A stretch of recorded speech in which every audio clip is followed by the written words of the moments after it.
کر رہا ہوں۔ محترم سامعین،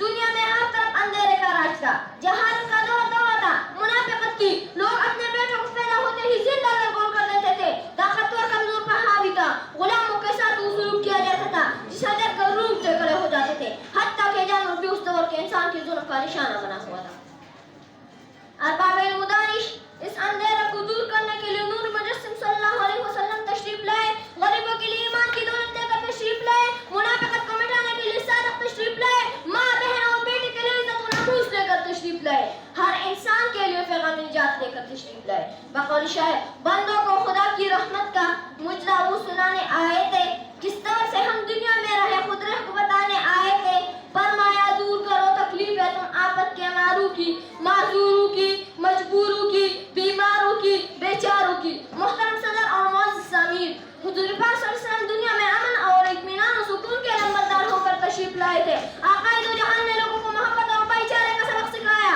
دلوں سے نفرت اور کدورتوں کو دور کرنے کا طریقہ سکھایا، انسانوں کو انسانیت کا وہ درد دیا جو دنیا کا کوئی معلم نہ دے سکا۔ بقول شاعر، مسلم سا پیارا نام دیا اور دین ہمیں اسلام دیا، ایمان کی بھی دولت بخشی، اللہ کا بھی پیغام دیا۔